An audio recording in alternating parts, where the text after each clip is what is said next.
Bienvenidos. Hoy vamos a meternos de lleno en una historia, bastante compleja, muy documentada, sobre una figura de Internet. Alguien que empezó siendo conocida por crear un cómic web, Sonichu.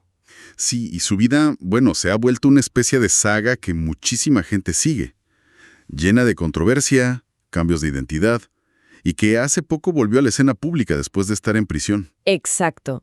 Y para entender todo esto, tenemos como base fuentes muy detalladas, ¿no? Transcripciones de documentales larguísimos que cubren casi todo. Desde el principio hasta lo más reciente, sí. Después de salir de la cárcel incluso. La cantidad de información es enorme, la verdad. Totalmente. Así que el reto hoy es, tratar de sacar lo esencial de esta narrativa tan enredada. Queremos entender un poco sus creencias, las ideas centrales que la mueven. Y identificar los momentos clave, ¿no? Especialmente lo más reciente. La cárcel, la liberación. Y también analizar un poco el fenómeno que hay alrededor. O sea, ¿por qué tanta gente pendiente? El objetivo es tener una idea más clara de una de las vidas más expuestas en Internet, yo diría. Ok, vamos a sumergirnos en esto. Sí, y creo que es importante empezar diciendo que este caso es muy particular.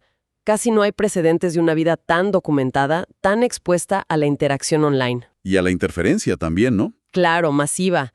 Y eso hace que sea muy difícil separar a la persona real de la figura pública, de la leyenda online que se ha ido creando. Ujú. Por eso, vamos a intentar apegarnos lo más posible a lo que presentan las fuentes que tenemos. Perfecto.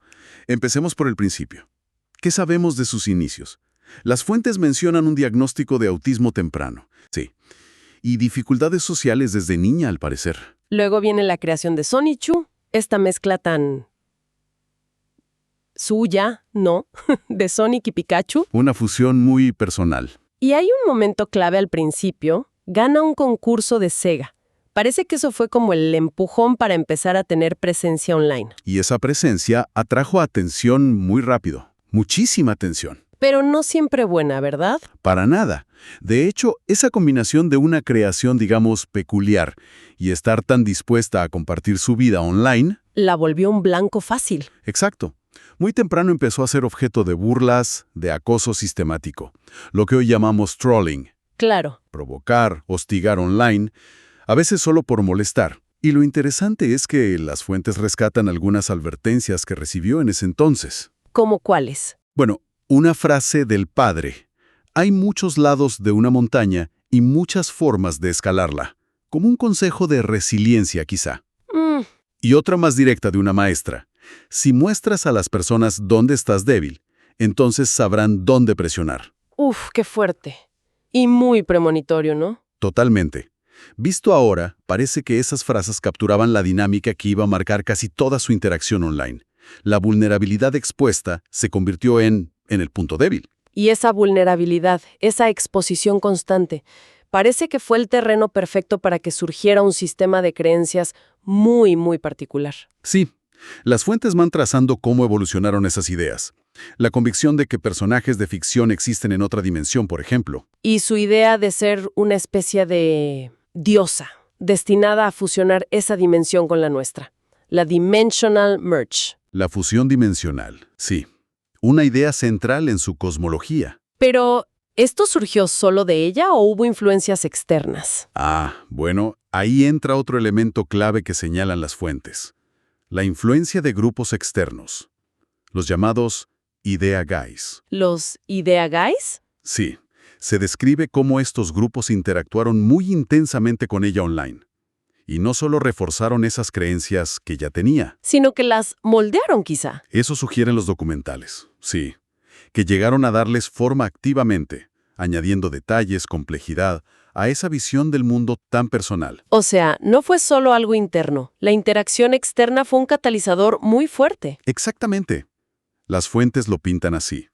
Esa retroalimentación constante no solo documentó, sino que activamente pareció impulsar que esas creencias se volvieran más sólidas, más elaboradas. Como un acelerador. Y se volvieron cada vez más complejas, ¿no? Intrincadísimas. Los documentos describen, por ejemplo, la idea de que había distintas identidades dentro de ella. Christopher, Christian, Christine, como entidades separadas en su mente. Casi como personalidades múltiples. Algo así. Pero todavía más allá. Hablaba incluso de que su cuerpo podía ser poseído o piloteado por otros seres. ¿Como quiénes? Pues, personajes suyos, como Sonichu o Magic Chan, e incluso figuras como Jesucristo, a pesar de que ella misma decía ser su reencarnación. Es un sistema muy enredado. Me imagino que el estrés y el aislamiento debieron intensificar todo esto. Eso es lo que sugieren las fuentes, ¿sí? Sobre todo durante la época que estuvo en la cárcel, que vino después. Claro. Si lo ves desde fuera, con toda la presión y el aislamiento que describen los documentales, estas creencias tan elaboradas podrían verse como mecanismos de defensa, ¿no? Formas muy complejas de desconectarse o manejar una realidad muy dura. Aunque para ella era su realidad. Claro, las fuentes presentan su perspectiva subjetiva. Bueno, hablemos de ese punto de quiebre. El arresto, la cárcel, eso fue en julio de 2021, ¿verdad? Correcto. Y es central en la historia reciente. Las fuentes detallan la acusación de incesto relacionada con su madre. Un cargo gravísimo. ¿Que ella niega, según entiendo? Sí, lo niega consistentemente. Dice que la confesión grabada que circuló fue resultado de una manipulación. Culpa a una figura online llamada Vela. ¿Y cómo fue el arresto? Las transcripciones lo describen, ¿no? Sí, de forma muy vívida. Mencionan cómo ella hablaba de que su esposo ficticio, Magic Chan Sonichu, estaba ahí presente en la habitación. ¡Wow! Y también su preocupación intensa por sus cosas, sobre todo un medallón de Sonichu hecho a mano. Insistía en que era vital tenerlo en la cárcel. Lo comparaba con una reliquia sagrada casi. Esa desconexión con la realidad parece ser un tema constante en esa etapa. Totalmente. El estado mental que describen las fuentes durante el arresto y la cárcel sugiere una brecha importante con la realidad, digamos, convencional. Las cartas desde la cárcel. Exacto. Esas cartas dan una visión fascinante y perturbadora. Describen roces muy fuertes con otros reclusos. A veces les ponían nombres raros o roles dentro de su mundo. Hablaba de una dama poseída, por ejemplo. ¿Y qué más contaban esas cartas? Pues sus demandas constantes de cosas como internet, consolas, como si fueran necesidades básicas. Increíble. Y amenazas muy extrañas a los guardias si no se las daban, como maldecirlos con flatulencias. ¿En serio? Sí.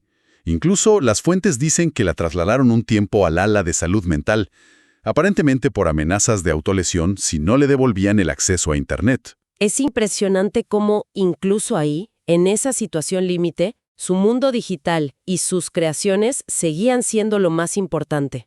Y justo en ese aislamiento extremo es cuando las ideas de posesión y viajes astrales parecen haberse intensificado y organizado más, según las fuentes. Viajes astrales. Sí, afirmaba que diferentes entidades tomaban control de su cuerpo físico, como en rotación, y que mientras su verdadera alma viajaba a CWCville, su ciudad imaginaria. Que antes se llamaba Quickville, ¿no? Exacto.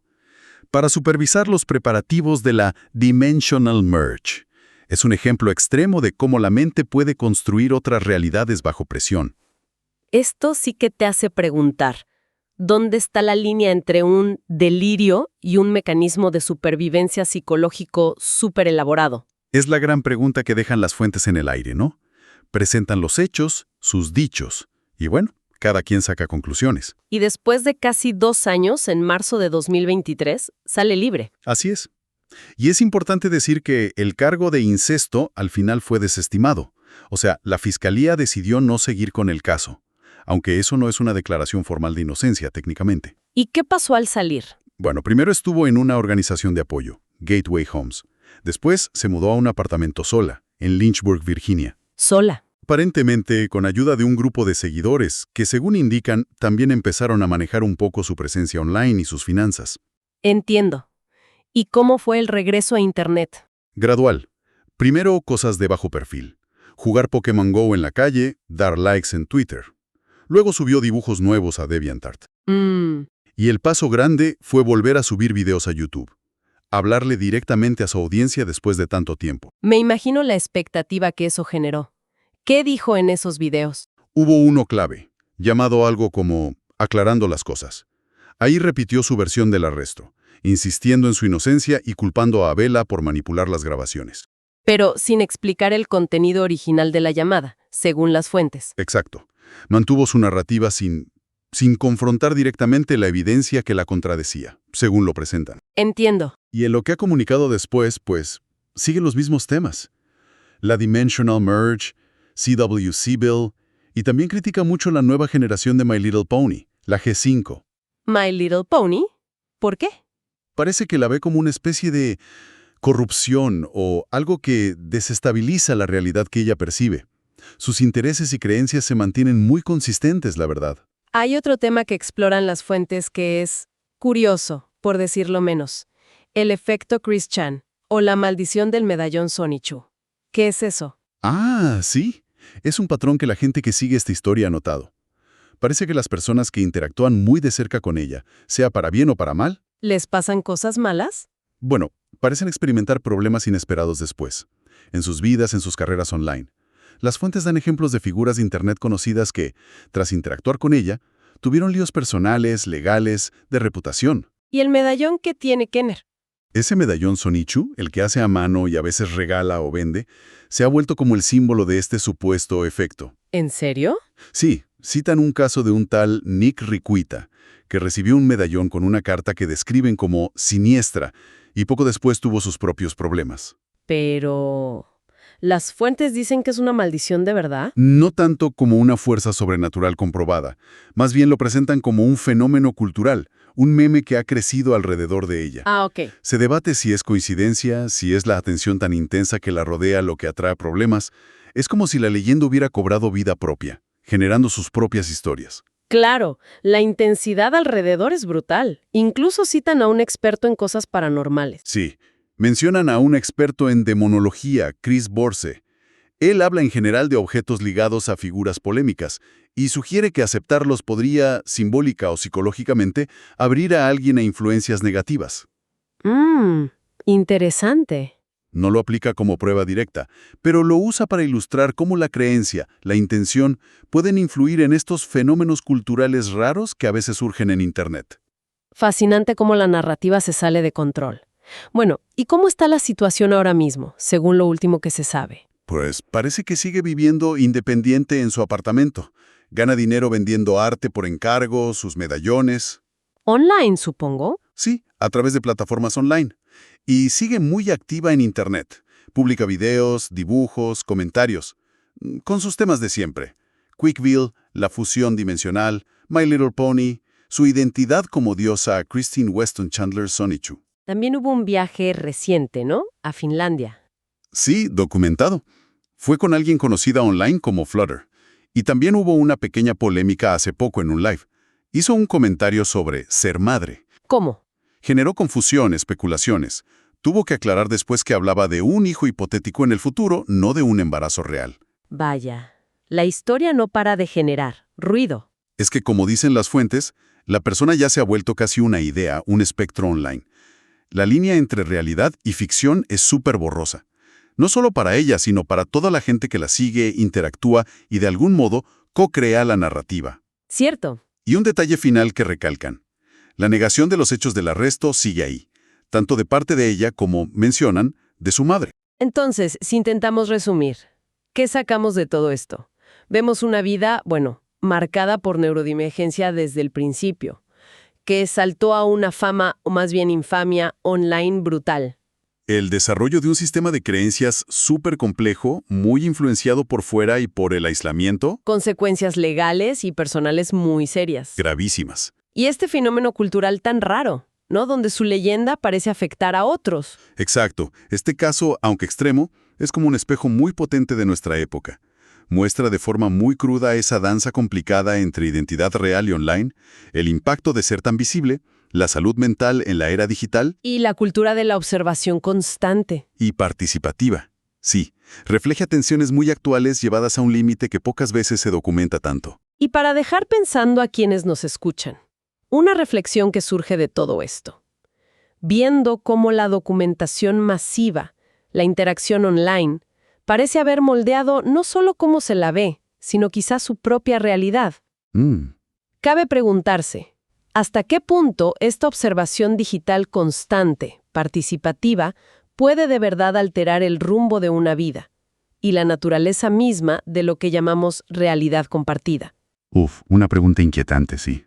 Y muy relevante hoy en día. Sin duda. Bueno, gracias por acompañarnos en esta inmersión tan intensa. Hasta la próxima.